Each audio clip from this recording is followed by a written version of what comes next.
क्या मोदी के विजय रथ को कोई रोक सकता है? क्या इंडिया में राहुल गांधी रोक सकते हैं या और कोई ऐसा बड़ा नेता हो जो उनको रोक सकता है? अखिलेश यादव, मायावती, कोई भी हो, क्या उनमें से कोई ऐसा है जो मोदी के रथ को रोक सकता है, विजय रथ को रोक सकता है और लोकसभा में पहुंच सकता है? देखिए, इस ये समझने के लिए सबसे पहले आपको पूरी क्रोनोलॉजी समझनी पड़ेगी कि कैसे बीजेपी कैसे कैसे कहां कहां सत्ता में आई। रिसेंट आप एग्जांपल ले लीजिए दिल्ली, अरविंद केजरीवाल। अरविंद केजरीवाल अपनी गलती से हारे, पंजाब केजरीवाल हारने वाले हैं। उसके बाद हम साउथ जाएं, वाह, पंजाब भी केजरीवाल हारने वाले हैं, आप लिख के लीजिए।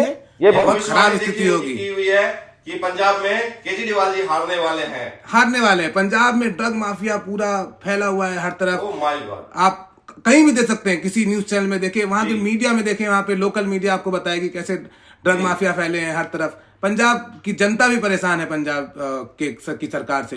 तो पंजाब की भगवंत मान सरकार अगले इलेक्शन में 100% हारेगी और कांग्रेस सत्ता में आएगी, ना बीजेपी अकाली दल, कांग्रेस ही सत्ता में आएगी पंजाब में। वो आज आप लिख के ले सकते हैं। बहुत बड़ी बात आप बोल रहे हैं, बहुत बड़ी बात बोल रहे हैं।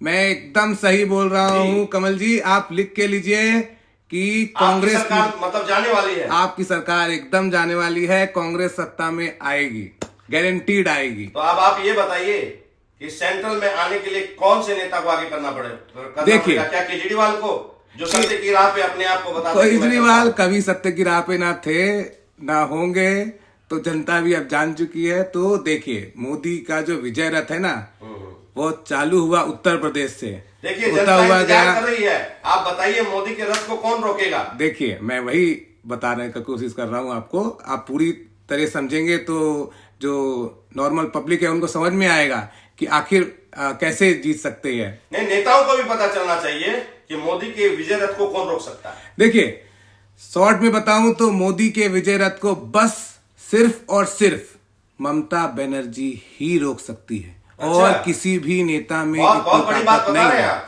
मैं सही बोल रहा हूं, क्योंकि देखिए, अखिलेश यादव आया, 29 से ज्यादा उनको लोकसभा में सीट आई, लेकिन उनकी स्थिति अभी भी उत्तर प्रदेश में उतनी अच्छी नहीं है। वहीं आप साउथ में यदि जाएं, स्टालिन की, अभी वहां कर्नाटक में भी 26-27 में इलेक्शन होने वाले हैं।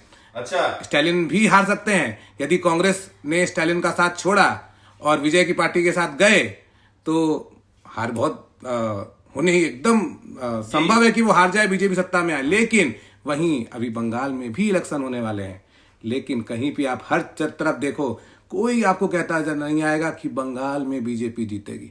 पॉसिबल ही नहीं है। तो ममता ही एक लौती है विपक्ष के पास, जिसको विपक्ष को आगे करके प्रधानमंत्री का दावेदार के तौर पे रखना पड़ेगा, तब जाके मोदी को पीछे कर पाएंगे। तो विपक्ष में कोई नेता ही नहीं है। आप राहुल गांधी को लीजिए, कोई सीरियस नहीं लेता। राहुल गांधी जो मुद्दा उठाते संसद में, हल्ला, ये वो छोटी छोटी बातों पे कोई फायदा नहीं। जनता भी समझती है ना कि ये बेवजह की बातें हैं। लेकिन ममता जो करती है वो रियल पॉलिटिशियन है, गंभीर है, रियल पॉलिटिशियन है। वो उसको पता है कि जनता तक क्या आवाज जाएगी, क्या चीज वो करेगी कि जनता सोचे कि ऐसा मुख्यमंत्री कौन करता है। किसी ने नहीं किया। जैसे मैंने स्टार्टिंग में ही आपको बताया, सुप्रीम कोर्ट में SIR का मुद्दा उठाने के लिए खुद चली गई।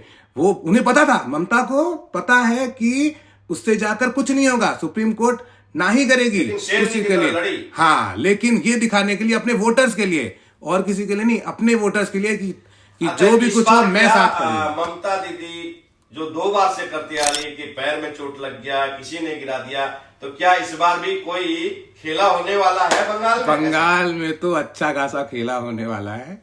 अच्छा। जैसे ये SIR खत्म होगा, SIR खत्म होते होते आपको पता चलने लगेगा बंगाल का तापमान बहुत जल्दी गर्म होने वाला है। फिर आपको पता चलेगा कि हुगली में कितना पानी कहां से आ रहा है। आपके पास कोई जादू की छड़ी ऐसी होगी कि ममता दीदी हट जाए, उसका कोई ऐसा है? ममता नहीं हटेगी। ममता अभी आप 5 साल 10 साल ममता को हटाने की सोचना भी किसी के लिए एक अपराध बोध है, क्योंकि ममता हटेगी ही नहीं। और उसके साथ भी आप मानो बीजेपी, इस बार यदि बीजेपी ने नहीं हटा पाई यदि बीजेपी ममता को, तब बीजेपी को भी आंख मूंद लेना चाहिए कि वो ममता को हटा ही नहीं पाएगी। जी, आपका बहुत बहुत धन्यवाद सर, क्योंकि समय बहुत कम है और हम समय की नजाकत को समझते हैं।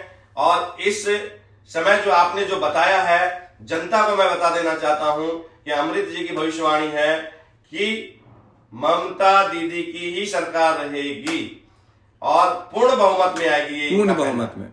जी जी, बहुत बहुत धन्यवाद, नमस्कार। धन्यवाद ज्ञान योग कमल के जी। इस चैनल को आप सब्सक्राइब करें, शेयर करें, ताकि लोगों को पता चल सके कि हम जो नई नई चीजें ढूंढ करके लाते हैं वह सबके लिए ज्ञानवर्धक हो सके। धन्यवाद।